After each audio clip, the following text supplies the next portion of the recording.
Hello, this is Pat Lynch, and you are listening to a special edition of the Career Pathways podcast. We may even make it a series.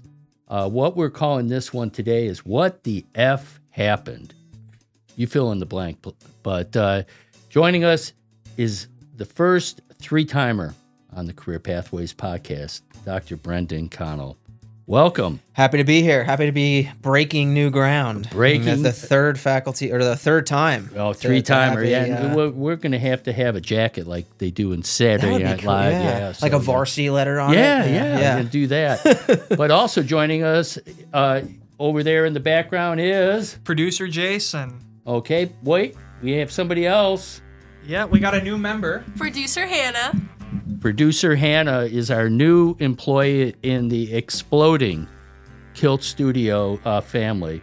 And Hannah, welcome. And Hannah's already got ideas. This is we got a new setup here. We're off and running. But I got distracted. Let's get on to the thing. Yeah. It's been 1 week basically. Yeah. And we know the election results. Now everybody has opinions. Mm-hmm. And so Brendan, tell us yours, because I go back to when we had the pre-election one. You predicted Trump, and you saw kind of things that, as far as in your analysis, you saw this happening, and I know I didn't quite agree, but nevertheless, here we are. So what's your kind of analysis take on everything that happened? Yeah, so first off, as much as I want to say, look how smart I am, right.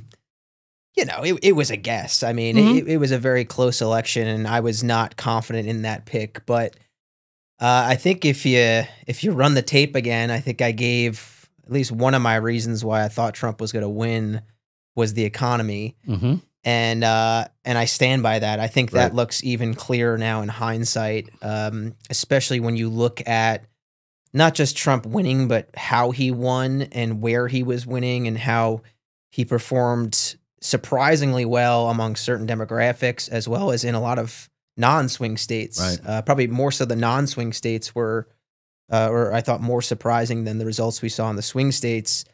And I really think the answer is simple. There's like Occam's razor, which is sometimes the correct answer, or the most accurate answer is the most simple explanation. Right. And I think it's the economy. I think it's inflation.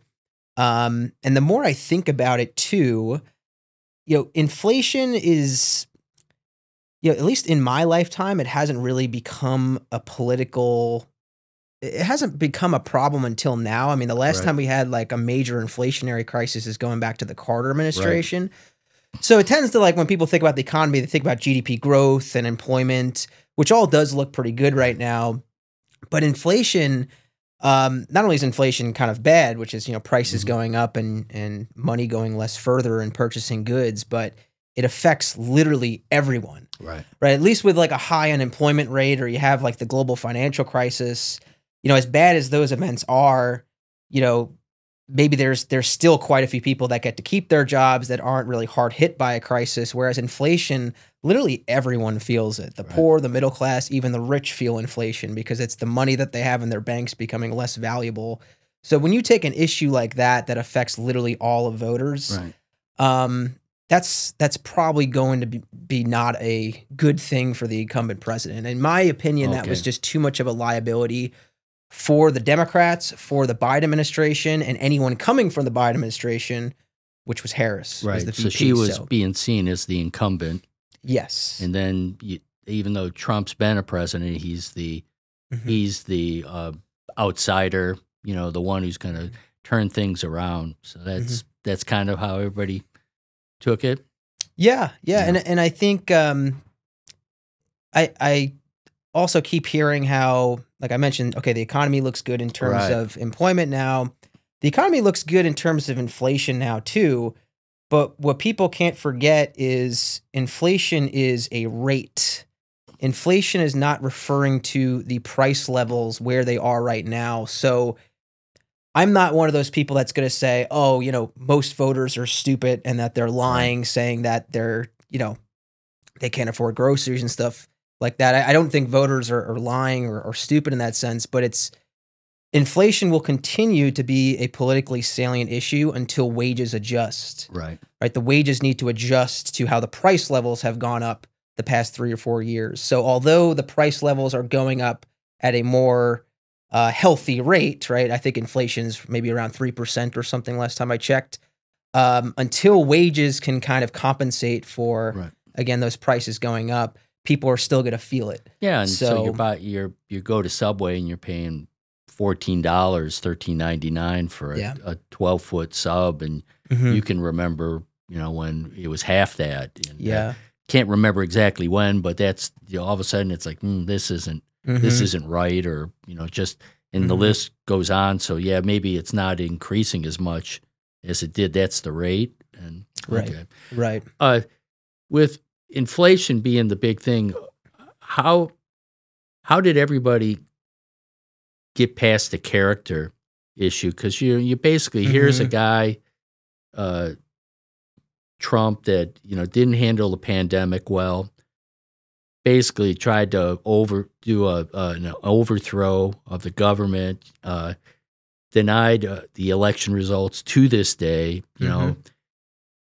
34 fella. I mean, the list goes. It's the greatest hits, and yet that none of that seemed to disqualify him. It actually he increased his popular vote. He won the popular vote, and he increased voting. It seems across every demographic.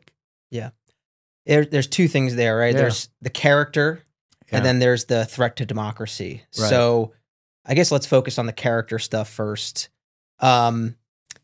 I think character is extremely overrated in predicting election results. Okay. I just think it's not one of those big issues that people are usually voting on. I do think that voters tend to care more about the substance of, like policy stances.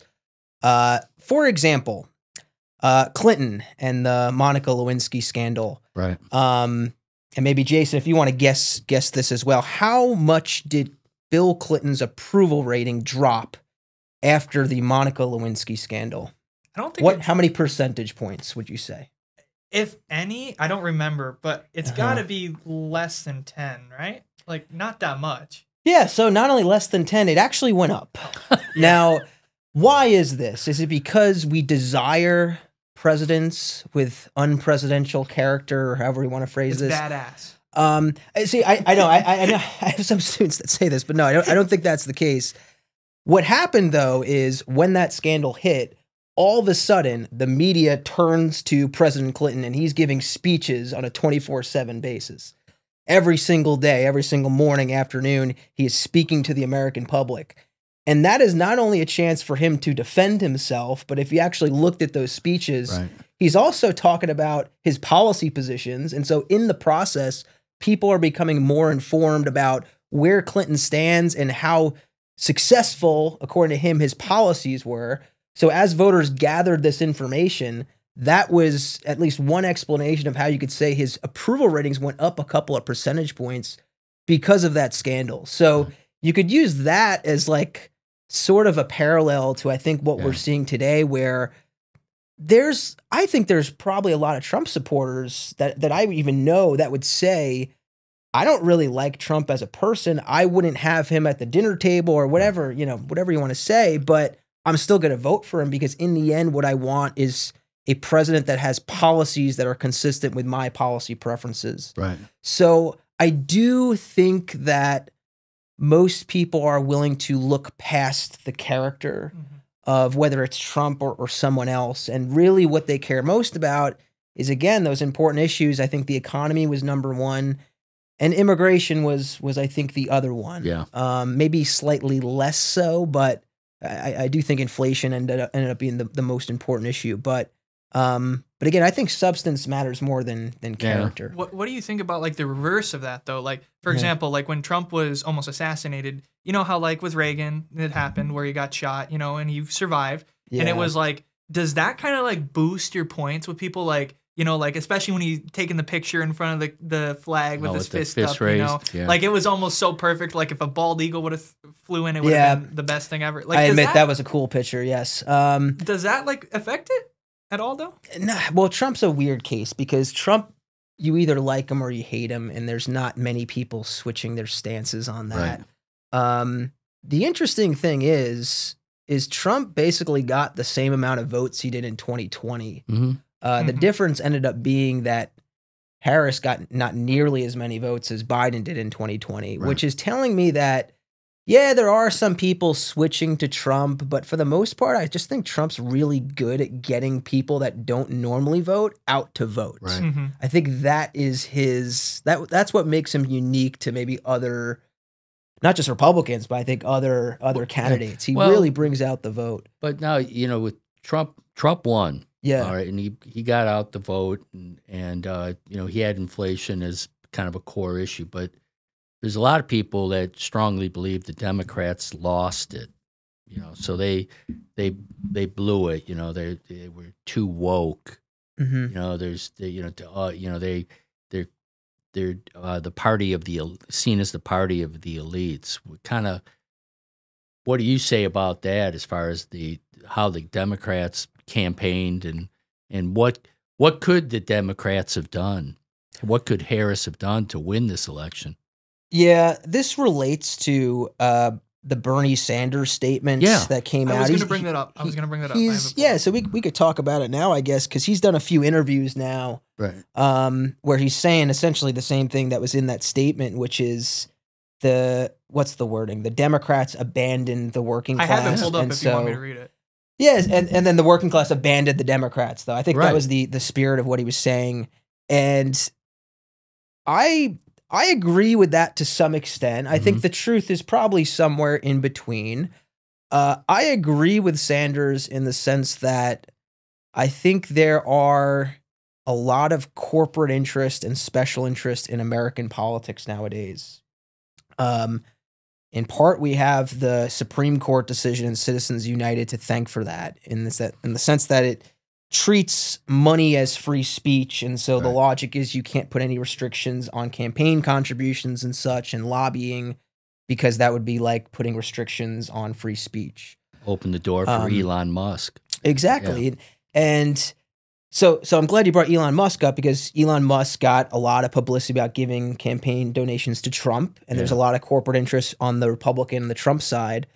But Harris also raised record amounts on her side. $1 billion. And I think this is what Sanders is hinting at, which is there's just a lot of corporate interest right now that are influencing our policymakers in Congress. And that's on both sides. I think people lose sight of that, especially if you're not a fan of Trump. There's almost been this, like, treating the Democrats as angels and they can't do anything wrong because they're not Trump.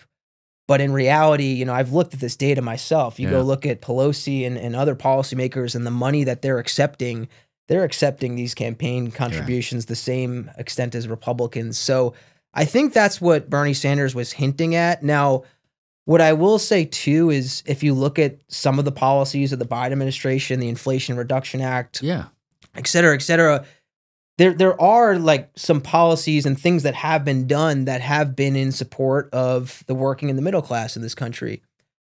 Then the question becomes, though, did the Harris side do a good enough job in making those positions clear and also just giving more, like, what were her policy stances and like giving more substance when she gave interviews? And my take on it, and again, you could go ask people I've talked to before the election results that I talked to on campus. I told them before Election Day, I think Harris needs to speak more about what the Democrats plan to do moving forward and give more substance. I'm not saying she doesn't have policy stances, but in my opinion, she was not doing a good enough job of articulating them to the American public. Right.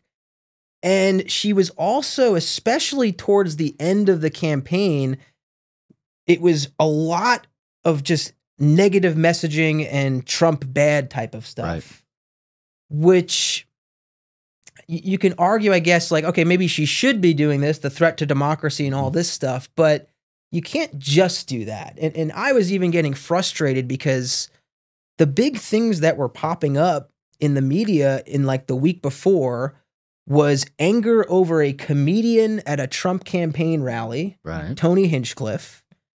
And there was also Trump talking bad about Liz Cheney. Mm-hmm. And it's like, is this really what we need to be talking about in this, in a lot of people's minds, like the most important election we've had in quite some time? Or can we actually talk about some real policy issues? And I mean, my opinion was if I was Harris, I would have done a little bit better job of putting a little bit more substance into. Well, how do the Democrats, kind of two things. How can the Democrats rework themselves into being like more party of what Bernie Sanders is saying? Probably the second part is, should they? Or I mean, just because Bernie says it, it doesn't mean it's gospel. I mean, I understand that it would be a clear different point of difference versus the Republicans. Mm-hmm. But will that be enough to win elections? This is the question now. So, because in general, I think you'll get punished, at least in our democracy, in a two-party system. In general, you'll get punished for taking extreme stances, whether it be on the left or the right. Right. Now, that said, if there's ever a time to propose some radical solutions, maybe this is the time, because since 2016, I do feel like things have kind of been turned on their head, and none of the theories I shouldn't say none of the theories we have, but political science, like the stuff we thought we knew, it turns out we don't know, because again, Trump won the presidency in 2016 and things have really just kind of changed. But what I would maybe do is to offer almost more, maybe you could say like economic populism, but more kind of left-leaning policies that would actually help out, like explicitly like help out workers and stuff you could really sell, such as Bernie Sanders talks about a living wage or raising the minimum wage. Which, Andrew Yang kind of floated that too. UBI. And I think that's a policy that, we could talk to the economist here, whether that would be a good or a bad thing, but I do know most voters would support that. Expanding. But now we're socialists, man. Now yeah. And then we're back to the name calling and disinformation, all these things. But okay, that would be one thing. I think expanding the social safety net, and maybe this is socialism, but expanding Social Security, expanding Medicare, Medicaid, or trying to do something about the absurd cost of education, the absurd cost of healthcare. I do think you can propose those things and have a majority voter support those policies, and so maybe there's a way to do that. Of course, the drawback though is you're a socialist if you propose those things, and the drawback is how are you going to pay for those things, which people don't want their taxes going up. So I don't know. I don't know if that's the answer. I don't think this is going to be done either. But if it was me, if I was the Democratic Party, I would go just full just start offering these very righteous policies of I'm going to get rid of gerrymandering. I'm going to get rid of lobbying in Washington, D.C. I would go almost like a populist style policy, but one that you're kind of pushing to essentially get rid of what has become sanitized corruption in this country. You know, again, talking about campaigns, lobbying and campaign contributions and rigging electoral districts to benefit your party, which is gerrymandering. I would start talking about those things because, again, you could get a big majority of voters behind you and then start to demonstrate that Trump maybe is not the candidate for the people. It is actually whoever the Democratic candidate ends up being. So what about okay, so now we're moving forward, right? 2024, we're going to move to 2028 as the next election. Do you think the Democrats are going to rerun Harris, or do you think they're going to try to do what's the goal? What do you think their strategy is now for a candidate? Because who really is out there right now that you would say is kind of has popularity with the people right now? I don't know. I don't think it's going to be Harris, but it'll probably be a lot of the names that you heard being thrown around for the VP pick when Biden stepped down. So Whitmer or Gavin Newsom, or does Shapiro intend on running? I don't know. It could be one of those names. I think it's way too soon to tell.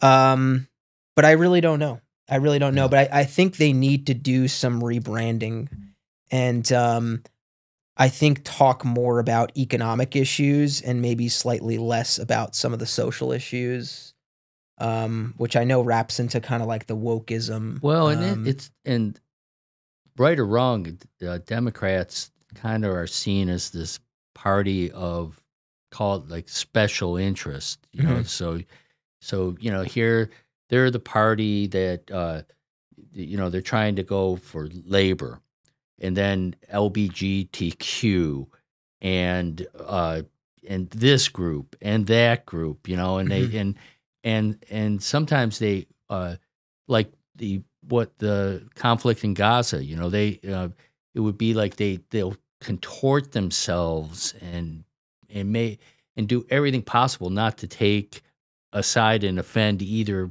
group, and what happens is that when you start doing that, you almost start to not have, you know, you don't have a message. You think you're appealing to everyone when you end up kind of slightly turning off, you know, everyone.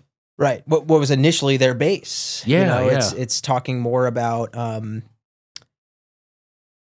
which, by the way, it's like I think there should be, you know, these protections for these different minority groups in the US, but can that be the main part of your party platform? I don't think so, because I mean, going back to inflation, it was never a black, white, brown issue. It was never a male, female issue. I mean, it affected everyone. So, but more so for people, the less money you make, the harder you are hit by inflation. Right. Yeah, if you spend a greater percentage of your income on things like groceries, you're gonna have it. Yeah, it's just wrong. Yeah, you're gonna feel it more. So, I don't know. Well, now the Republicans, you know, what, where are they headed? Because, you know, if Trump agrees to leave the office in 4 years, which, you know, you can make a joke about that, but I mean, where are they going? Are they gonna continue to grow? Is this kind of like the Republican Party of 1984 that, you know, they won 49 out of 50 states, you know, and, you know, it was, you know, first Reagan, you know, he won, you know, kind of like a, you know, just a typical win by a couple points, but then, you know, he had a landslide, and then his VP kind of came in and ushered a pretty long run for the Republicans. Are we possibly seeing that? I think I'll give another prediction, I guess. All right. I think make sure, is this being recorded? Yeah, we're good. By the way, I picked the World Series wrong. I picked the Mets. I'll switch. I will change predictions. I want to change that answer now. No, I think we're witnessing the pendulum swing one way, and I think it's going to swing back the other way. Give it 2 years. I think there's going to be midterm losses for the Republicans. Yeah. I know so this I know, talking to another professor here, Professor O'Keefe, you know, he's talked about the Senate and how just the way, you know, because elections are staggered, they're every 6 years for senators, the way it lines up is not in favor of the Democrats, but the House is every 2 years. There's greater turnover. Right. So, you know, I think one prediction is maybe the Democrats win back the House, and then maybe the Democrats do win in 2028. Of course, it's hard to say. I mean, what are these 4 years going to look like? Right. Who knows? But, you know, I think the way Trump speaks at times, there's a lot of promises and flowery language that he maybe doesn't have exactly the actual policies to do what he says he's going to do.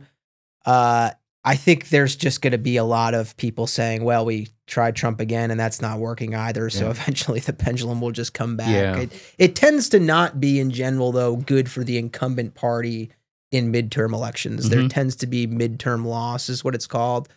So that's kind of what I expect 2 years from now. But man, there are so many things like what's going to happen in Ukraine, what's going to happen in Israel, what's the economy going to look like over the next 2 years.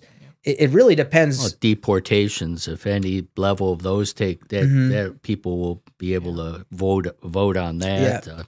I mean, he's got a pretty bold set of plans, and you don't know how they're going to be judged. And now you're under fire too. Well, I mean, think about it. You're under fire as the Republican Party because sure, you have 4 years of like full control, but now that's 4 years of full control. So what happens if you don't do, you know, what you said you were going to do in that 4 years? You're kind of, you have nobody to blame but yourself. Actually, two. Really. You know, they're running on two because they don't know what the next election cycle will be. So just do everything you possibly can in the next. But I mean, 2 like years. with having full control like that, if you don't get anything done, you know, the people are they're gonna leave really quick. Like be like, you can blame it on the other party all you want, but you had full control over that, you know, time of period. You know? And this isn't even like a uniquely Trump thing. I mean, presidents promise a lot, or I should say, candidates promise a lot in elections, but you know, in the end, it's like, what can presidents really do to attend to the economy? It's not nothing. They do have real powers, both in the Constitution and outside the Constitution. But for instance, like, how do you combat inflation? It's primarily through interest rates, which is not controlled by the president. It's controlled by an executive agency that we call the Federal Reserve, which is not Trump or anyone, or Biden does not dictate those policies. They are insulated for a reason. We have an independent central bank. So they're doing the monetary policy stuff. And then you talk about fiscal policy and the budget. Who controls the budget? That's in our Constitution. It's not the president. It is Congress. So I think there's also a misunderstanding at times in terms of how powerful the president really is. Yes, the president has a ton of power. It's a very important position. But in terms of like what sort of policy tools and gadgets and whistles do they have to fix the U.S. economy, it's not really much. And that's, again, where it's like you make a ton of promises in a campaign, but you're kind of hamstrung by, you know, limits created by checks and balances, as well as who controls Congress. You know, the benefit that Trump has now is he'll have control of both chambers in Congress. So it'll be 2 years of he should be able to get policies passed that he wants. But he also has a Supreme Court too. Yeah, he's got a lot of loyalists. You know that you know that's the House and the Senate. I mean, they've kind of all taken kind of a loyalty oath in one form or another in order to survive in this, you know, kind of MAGA universe. So, you know, he's, it could play out differently, but right now you can kind of see them all moving in lockstep. And if, you know, he has this agenda item there, you know, that he's all the tools within government seem to be working towards getting that done, except the Fed, you know, in terms, because that kind of will remain independent, at least for now. Yeah, at least for now. At least for now, yes. Yeah. So dramatic change of subject. We talked this morning. Polls. 50-50. Yeah. Closest ever. You know, you get pollsters. We talked about the pollster in Iowa that all of a sudden showed Harris shockingly ahead by 2-3 points. And you know, by 1 o'clock in the morning of November 5th, they were all wrong.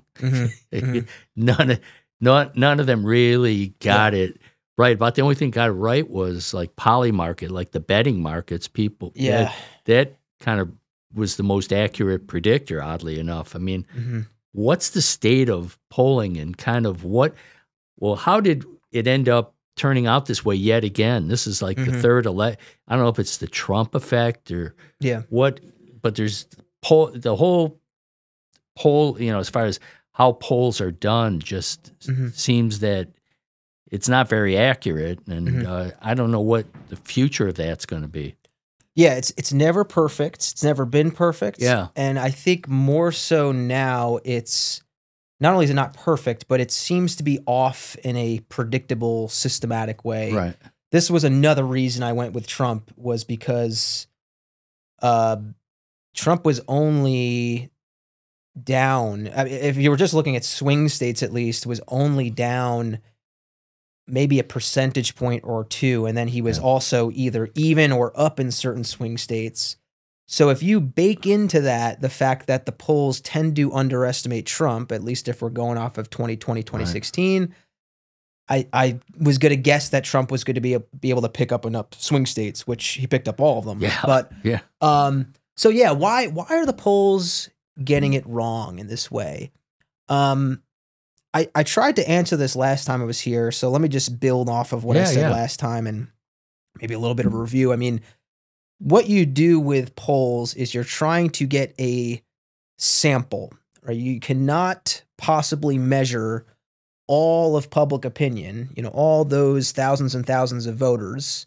Just logistically, it's like impossible to go out door to door. In addition, you cannot force people to take a survey if they don't want to, right? They could always opt out. In fact, I guess most people got better things to do than to sit down and fill out your survey. So you're stuck with a much, much smaller, what we call a sample. Now, it's crucial, though, that the sample needs to be representative of the population, which is the group of people that you have an interest in studying. In this case, the population is not the number of American voters. Crucially, it is the number of American voters that turn out to vote, which you do not know until Election Day. Okay, so now we got a sample and we've got a population. So you try to fill up the sample in a random way, because by randomizing who goes into that little bucket, you then make it so that it is hopefully representative of the population. Now, the problem, though, is not everyone is equally likely to opt into your sample. Right. So let's talk about the Ann Selzer poll, the Iowa poll, which came out, what was it, 2 or 3 days or even a couple days before the election. And she had Harris winning, 3 percentage points in Iowa, which turned out to be totally wrong. Yeah. And before we even knew this was wrong, I was joking about it with faculty members. This poll is off.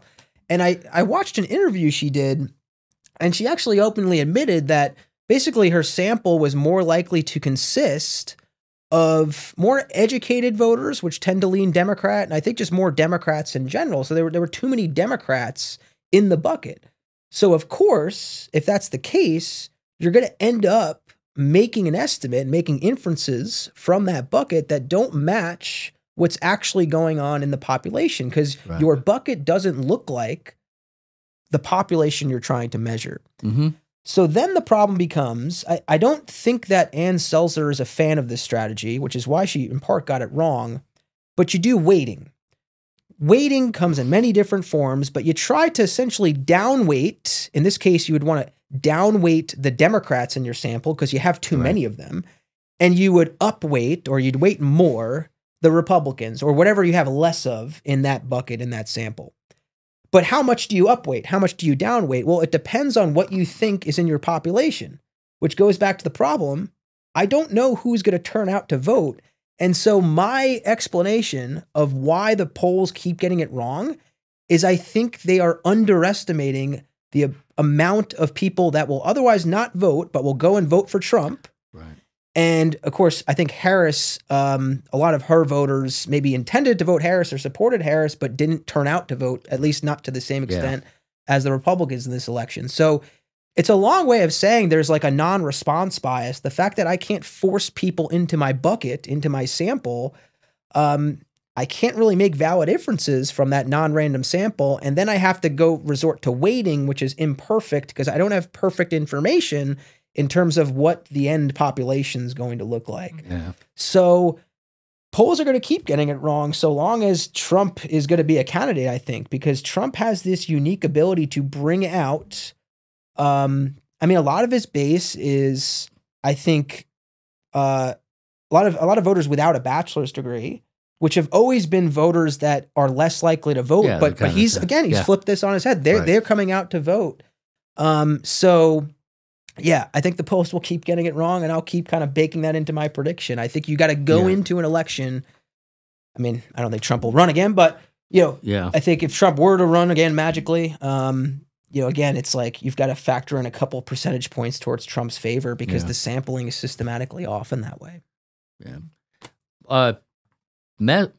I'm a marketing person, so I kind of look at the messaging, in terms of each campaign. Kind of what's your evaluation of both sides as far as the effectiveness of the messaging and kind of what worked and what didn't work? Well, the sad thing is, I think effective messaging in this day and age too often means like misinformation or disinformation. Negative ads. And a lot of it's negative. I mean, one of the most potent messages is the immigration stuff. Another potent message is the fact that the economy's bad because, again, everyone relates to that. Everyone knows how much prices are going up at Walmart or wherever else. And it's very easy then to attribute that to the current administration because Biden is president. So, I mean, the Trump side, I mean, this is what, like him or hate him, this is what Trump does very well. I think the messaging on the Trump side was very effective. The Harris side, again, I don't know if things would have turned out differently, but I would have relied more on positive messaging about yourself rather than solely going into the negative messaging about the Trump side. And I guess we forgot to talk about this too, but the messaging about Trump being a threat to democracy, I thought that's a good message to have, but I still don't think that message is going to bring people out to vote in the same way that those other messages would. And I'll say this too, hopefully this doesn't get me in trouble, but Trump is a threat to democracy. However, I don't think it serves the Democrats well to speak in hyperbole, to say that Trump is going to terminate the Constitution. I hope I'm right here. I don't think that's going to happen. And that tends to not be how democracy backslides. It's more subtle than that. It's more nuanced than that. It's not like Trump's going to rip up the Constitution. To my knowledge, he never actually said this. I do think his words were kind of twisted, and maybe he said this. Oh, the dictator on day one, all that kind of stuff. Yeah, and this also goes to, Trump always speaks off the cuff, so sometimes he doesn't even know what he's saying. But but there was a lot of hyperbole, I think, about how Trump's going to get elected and the Constitution goes poof, which I don't think that's going to happen. But what could happen is talk about the Supreme Court justices and how this could radically change the court even further, or talk about maybe Trump, abusing executive orders in a way that's going to overstep traditionally the bounds of the president. So talk about those things that actually, in my view, are a threat versus talking about stuff that is it's just hyperbole, right? And both sides were guilty of that. Both sides just throwing hyperbole out there saying one side's fascist, one side's communist. I mean, that was the other thing, was comparing Trump to Hitler, I don't think serves your side well. I don't think that serves anyone well. Trump may be a threat to democracy, even if he's not Hitler. Let's not draw that comparison. You don't have to do that. Talk about some actual. So that's my view, at least. So one tip, I don't know where I remember reading this, is that they said that if you chart presidential campaigns, the more optimistic candidate would win. Morning in America, right? Reagan, Barack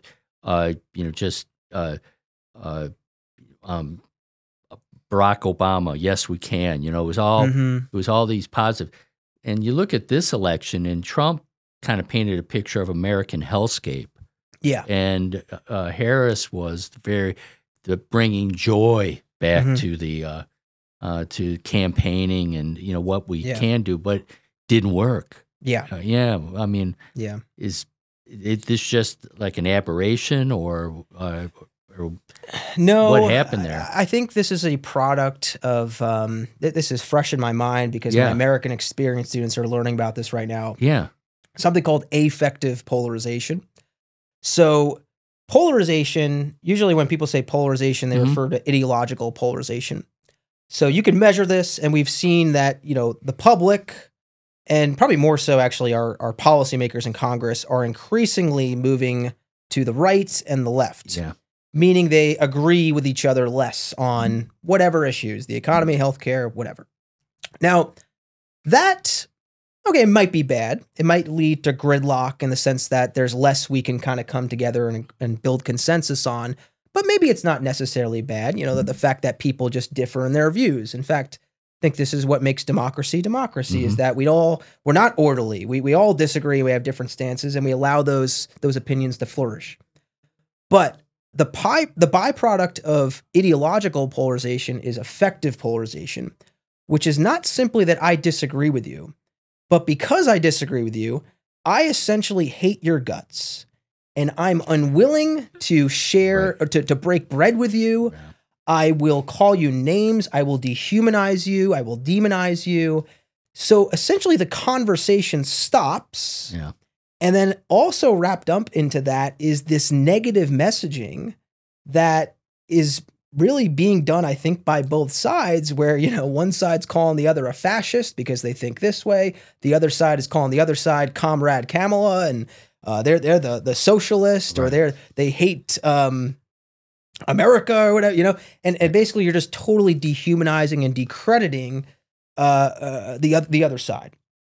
So I think that's where the negative messaging is coming from, is now it's tapping into that. What's growing over the past 2 decades is this affective polarization.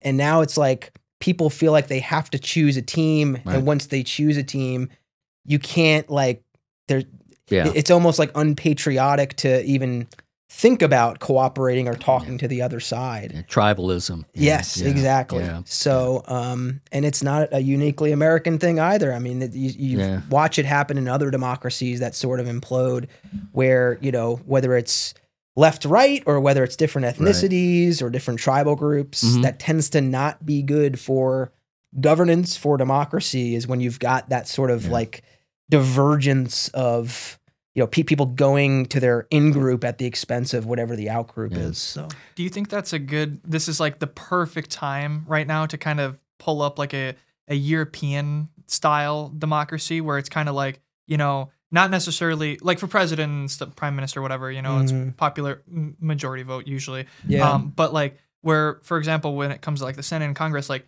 if like the independent Green Party gets 10% of the votes, they get 10% of the seats. Do you think it would be like that's the only way to kind of fix an issue where people keep like going farther apart, or how do you how do you fix that? Well, the funny thing is you're referring to a PR system where PR systems grant parties roughly the amount of seats that they get percentage wise with the popular vote. Right. That allows third parties to thrive. But in that system, then, because you allow third parties to thrive, you actually do get more kind of very, very left-leaning parties or very, very right-leaning parties that can not only survive in politics, but that they can get seats in government.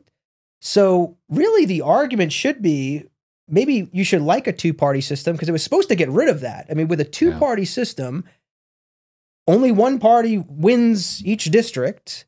How do you gain a majority of the votes? You're supposed to actually come to the center. It's a median voter theorem. You're supposed to actually propose moderate policies. That is no longer happening. And throw that out the window. Yeah. So a PR system, this would also not be proposed by any party, because it means that they would essentially lose influence. Because once you do PR voting rules, then you would get a Green Party, a this party, that party, third parties that would start eating into the vote shares of both Republicans and Democrats. People wouldn't feel scared to vote for them anymore. Yeah. And I mean, how do you fix, though, effective polarization? Geez, I don't know. Yeah. I think it starts with us. I'm trying to start in my classrooms, actually, where I'm trying to emphasize that it is okay to disagree with each other. Right. And I try to emphasize to people that I don't even care who you voted for. I don't care your ideology. It's like literally the least important thing about you. What I care about is just who you are as a person. And what I really care about is that regardless of who you voted for, that we can kind of come together and just treat each other like Americans, like humans. Yeah. And, it just seems like increasingly people seem unwilling to do that. I mean, I will say that most Americans are not as polarized as you would think with what's reported in the media. But again, the problem is that you've got politicians on the left and the right that understand now you could do very potent messages that demonize the other side and then rally support behind your side. And so I think a lot of this effective polarization is actually driven by these cues that are coming from the media, whether it's Fox News, MSNBC, or coming from political elites themselves. This election we now have seen there's been two women that have run for president, both lost. Yeah. With this election, how much do you think it was a factor that it was a woman, a female candidate? Then you could also say it's this particular female candidate, but you have two female candidates, both very qualified, both lost. Now, they lost to the same person, interestingly, but was that really much of a factor at all, as far as that it was a woman running and that this would have been a historic first? Gender dynamics is always I mean, you could measure gender dynamics in surveys and support for different candidates. So was it a factor? Yeah, it was a factor. Was it a deciding factor? It's all speculation. We don't know. We can't run back time and put in a male candidate with the same exact policies and qualities. I tend to not think so, though. I just think that, again, I really think it's as simple as inflation. Right. And I think it's as simple as you could take anyone in the Biden administration, male, female, whatever, and put them into Harris's position. I think Pete Buttigieg, they would have had the same, like Harris actually, I thought, did way better than I expected she was going to, because she had such an uphill climb because the Biden administration was not popular. Like, we saw Biden's numbers before he stepped down. So that was, I mean, it's like you're basically asking Harris to distance herself from the Biden administration, which is just very hard to do if you were vice president. And I just find that those dynamics, again, we can't really empirically verify this because we can't run back time. But in my opinion, I don't think the gender dynamics were nearly as much as the other things I've already mentioned. Did Biden choosing to stay on for re-election and then going through that disastrous first debate, did that have a big factor? Because then it ended up that there was no primary and it was kind of a quote unquote coronation for Harris. Yeah, I think well, it didn't help matters. There's a lot of Democrats now that are kind of attributing, they're giving the blame to Biden over this, saying he should have stepped down. But funny enough, those are the same people that were defending and say Biden stay in the race for a while. So, well, if hypocrisy, it's both sides. I really don't think Biden would have won. Like, I would have got destroyed. No, my gosh. No. But Biden, it would have been a blowout. And I think, again, I don't think that helped matters, but I don't see that as the primary cause. Again, you just go back to what the main issues were. I do hear people say it's like, oh, it was kind of a coronation. It was an undemocratic thing. Just the way it unfolded. Again, we can't run back time, but maybe things would have ended up slightly differently. We would have ended up with a different candidate, or Harris would have had more support if there was some sort of open primary. But I don't know. I tend to not think so. And I think how many people really saw this as undemocratic, or even, like, I don't think most American voters know how the nomination process works to begin with anyway. And in fact, I mean, presidential primaries are kind of a recent phenomenon in our country. They only started in like the 70s.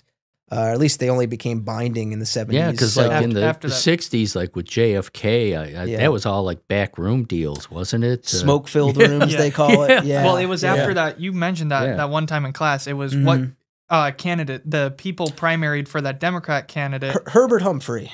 Oh, yeah. He won 0 primaries, but he won the nomination because primaries were essentially beauty contests. Yeah. That was 68? That was 68. Yeah. That was the 68 riots outside the convention because... well, Johnson... he was Johnson's VP. And Johnson was not very popular because of the Vietnam War. So, he stepped down. So, so that was like all that came together and led to those riots, and that's what led to this change in how we've essentially democratized that process now. In that we not only vote for general elections, but we vote for who we want the candidates of each party to be. And not everyone agrees we should do that, but essentially we've moved back in time temporarily with what happened a couple months ago or back in July, where Harris was essentially picked. But I don't know. I think it was sort of controversial, and I heard some arguments about being a coronation and being undemocratic, but in the end, I don't know how much that stuck with voters. Also, I think another thing too is she's from California too. So it's like you're already from a state that's more than likely going to go blue. And I feel like if you like necessarily, like for example, Clinton won a lot of the southern states. He got that line or whatever they call it, right? The Midwestern line. But like when you don't have a candidate from like a swing state like that, it is kind of hard, especially when people already have the idea on the Republican side that the people from California are global elites, and then they, you know, have a Californian running for president. Well, that was the Walls pick. That was the Walls pick. But the Walls pick was also not really a swing state. People more than likely knew Minnesota was going to go blue. I mean, picking someone from Minnesota is always a I kind think of the Pennsylvania. I mean, really, like the Pennsylvania pick would have been Shapiro. But that would, that would win you a couple percentage points in Pennsylvania. She would then win Pennsylvania, but that's not enough. Yeah. So I think that's another overplayed thing is the VP pick. I don't think it ended up mattering here. I mean, it can matter. It can matter. Pennsylvania's an important state. Well, and Vance didn't, he was polarizing to say the least, and he didn't hurt Trump at all, so. No. You got some childless cat ladies upset, but I just find it so weird. Hence the negative, go back to negative messaging, misreporting on immigration. I just find it so weird that a lot of the swing states, like example, like Michigan, were ones that Trump was really kind of like also like not like he was campaigning there, but like the things he was saying about like Detroit and things like that, you would have thought that they would have been like way more like trying to, go against that, like go against him. But it was. But Jay, I'll drop some Michigan knowledge on you that you have Detroit and then you have the rest of the state.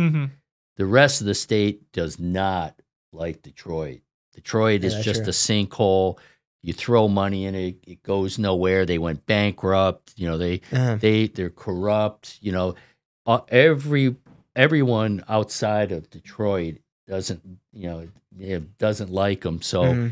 He goes to Grand Rapids or Flint or anything, and that message hits home. Maybe it's because I'm a Minnesotan, but that doesn't work in Minnesota because he tried that in Minnesota with St. Cloud and those other bigger cities. Right. And I mean, to be fair, Duluth has always been a Democrat. They've voted Democrat every single election, but Duluth is only 70,000 voters. The rest of Minnesota is red, but all of Minnesota always goes blue because of those two places. Right. Yeah.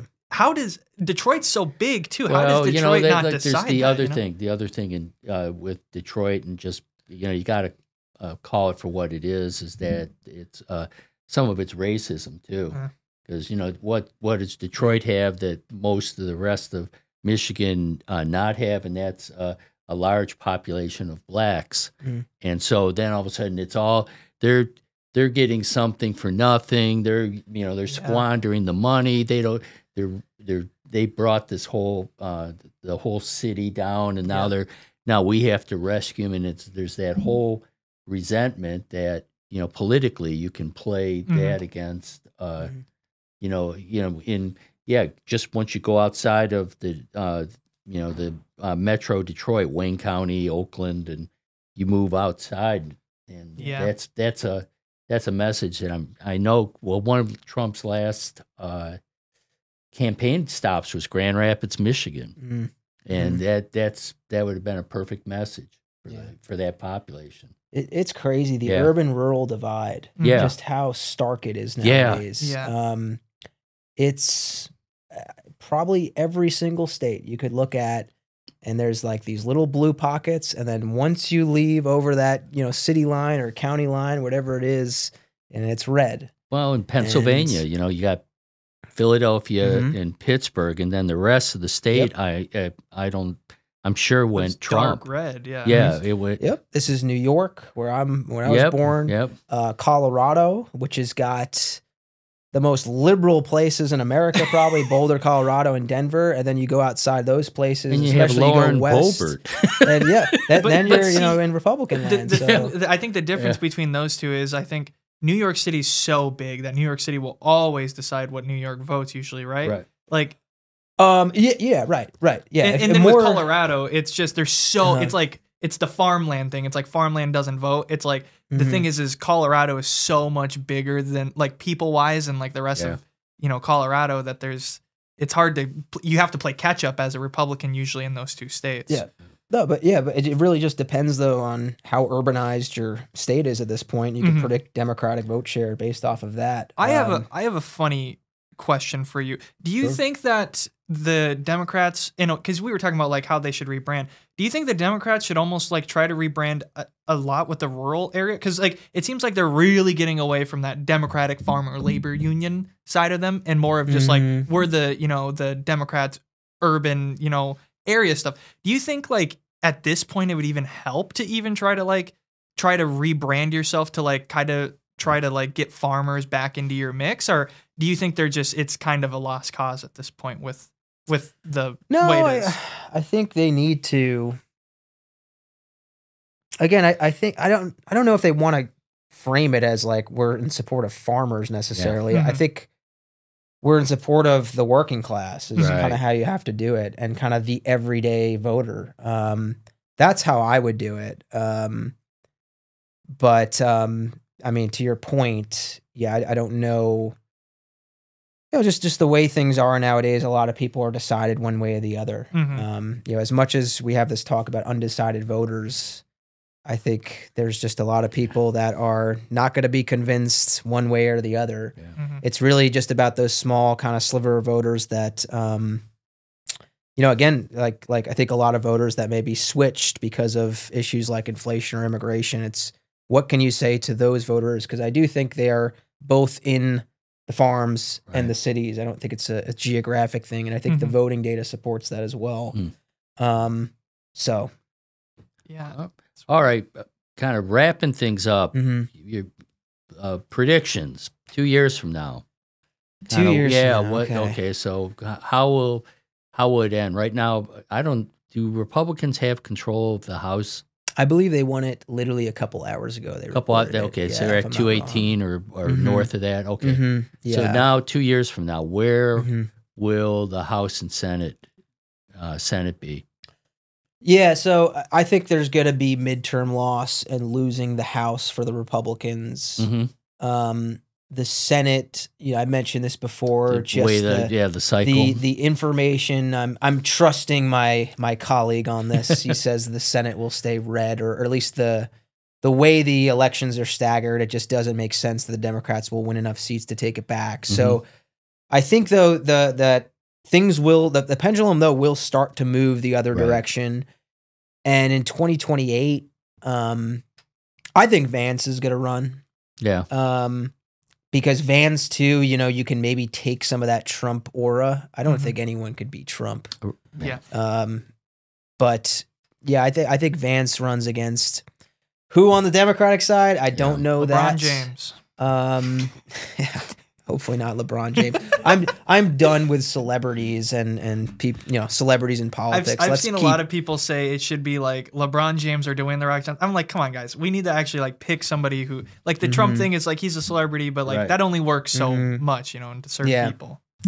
Yeah, I think whoever runs for the Democrats, though, I mean, they'll now have the advantage of not being the incumbent party, and so. It's a long ways away, and I have zero confidence in this pick. But my guess is the Democrats will also take back the House in 2028. I think that's just kind of the way things have been going. Is just all right like this until we get someone with real answers to try to solve all these problems we have. That could be you. I will be over the age of 35, so did you see? I have some students my pushing email? me. There you go. Yeah. Yeah, right. so maybe we'll start thinking about what my party platform 90 is. million votes. That's Wait right. there. We'll start the campaign. Yeah. The campaign started right here. My first campaign issue is I want to clear up the stray dog situation here in Arkansas. Yeah. As a endurance athlete, I'm friends with a lot of runners and cyclists who have to deal with stray dogs. That I would do an executive order to fix that issue. You would probably win Arkansas. Yeah, I think you I got think a I couple would. swing states already. Yeah, there just you go. with that alone. That's like my number one issue, and then we could fill out the rest later. All so. right. Well, Brandon, thank you. Of course, yeah. All right. And thank you all for listening to this special edition of the Career Pathways podcast. What the F happened? Well, we just found out. And thanks again, Brendan. And thanks to the rest of the team. Say goodbye. It's producer Jayson signing off. And this is producer Hannah signing off. Okay. And wait, Jayson, Yes.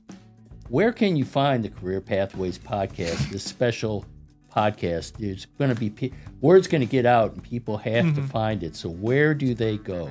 Well, as of now, we don't know what the future will hold for free speech, but as of now, you can find it on 99.97% of platforms, the same number of germs that get killed with Germ-X. There you have it. All right. Well, thank you again, and keep listening to us. We'll be back with you next week. Take care.